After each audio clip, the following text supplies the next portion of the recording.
We're going to briefly turn to some other news on this Friday night. Vice President Kamala Harris today made her first trip to the U.S.-Mexico border, not only since taking office, but also since taking over the White House's immigration overhaul more than 3 months ago. The VP toured a processing center in El Paso and also met with migrant children who are waiting to enter the U.S. Her trip comes as Republicans have accused her of not only waiting too long to visit, but actually traveling to the wrong area as well.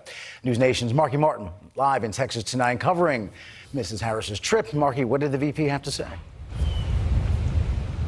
Yeah, Rob, she actually shared quite a bit. You know, this is the trip that has been talked about and debated over for 3 months now. And the vice president's coming to the U.S. border has been nothing short of contentious. This morning, she landed in El Paso. And while Democrats say she's taking the right steps here, Republicans say she really missed the mark on this one. Almost 100 days after being tapped to lead border migration efforts, Vice President Kamala Harris touched down in El Paso. Right now was the right time to make your first trip to the border. Well, it's not my first trip. I've been to the border many times. Flanked by Homeland Security Secretary Alejandro Mayorkas, Senator Dick Durbin, and Congresswoman Veronica Escobar.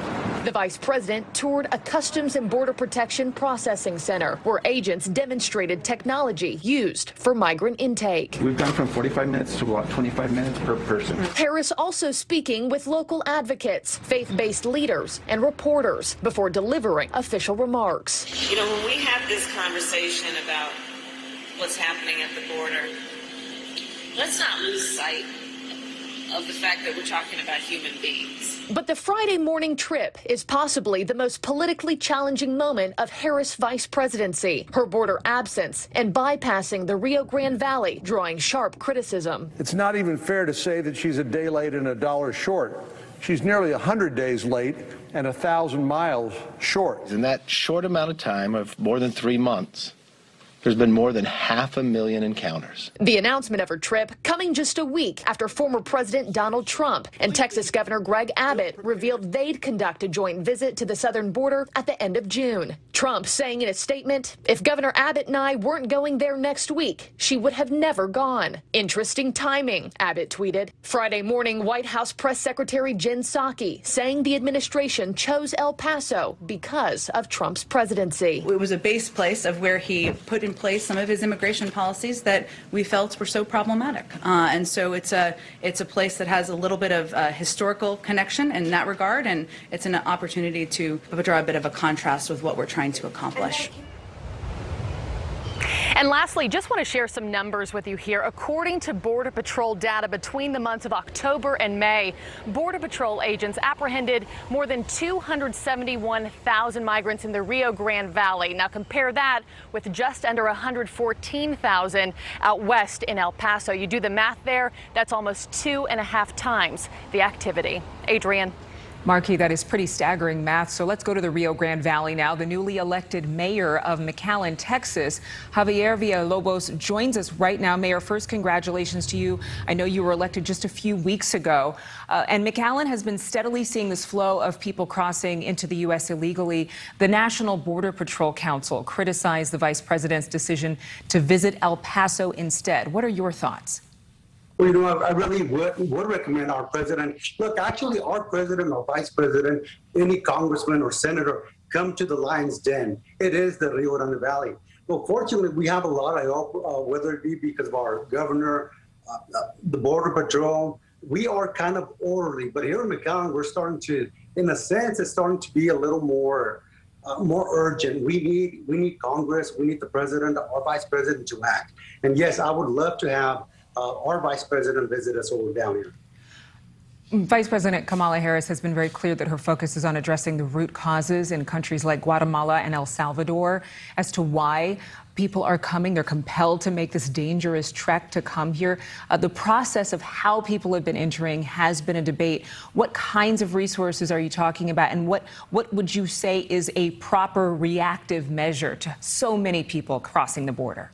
Well, actually, I think it'd be very simple. We talk about root cause, but actually, I think the cause is not necessarily Central America. Look, Washington has the power to stop this. They really do. They're always talking about comprehensive immigration. They haven't been able to do it since 1986. It's about time that even if they have to piecemeal, we start talking about, for example, DACA.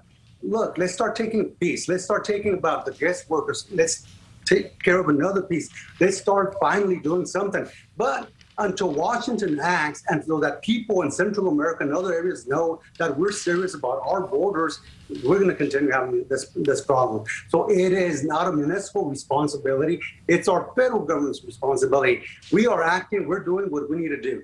Just this past week, we had over 25,000 people processed here in McAllen. Now, fortunately, it's not costing us too much this time. However, we shouldn't be spending a single penny on a federal issue. And again, you talk about the local resources that are stretched during these times when we see a peak amount of people crossing over. I had the opportunity to visit McAllen a few weeks ago. I met Sister Norma. We saw what the local Catholic diocese is doing to support women, children, and some men entering the U.S. with little more than clothes on their backs. What would you say tonight to Americans as to how much this is impacting your community there? Well, it's amazing. You hit the right there. Sister Norma, without them, without the Catholic charities, I don't know what we'd be doing. Because the Border Patrol picks them up in Mansalduas Bridge, one of our two bridges. They drop off about 1,000 people a day in McAllen. If we didn't have the assistance of Catholic charities, I don't know what we would do. Because what we're doing is pretty much public safety. We make sure that the immigrants are okay, and we make sure that our residents are okay. But other than that, we're limited, and we shouldn't even have to be doing that. It's a federal issue. Come on, Congress, let's take care of it. You know, you yourself are a person of Latin descent. You know this community very well. You've been there for years. Do you have a plan yourself? Besides appealing to Washington, is there something that you need to have done there now that you're in office? Look, if it's not going to be coming from Washington, then what we need is help. We need funds, because at the very end, we don't budget for that. A municipality takes care of water, street, sewer, police protection. We don't deal with immigration, and we shouldn't. But if you're forcing us to do it, then at least help us out with funds. That's what I have to say. All right, Mayor, we appreciate your time tonight in McAllen, Texas. Thank you so much for joining us.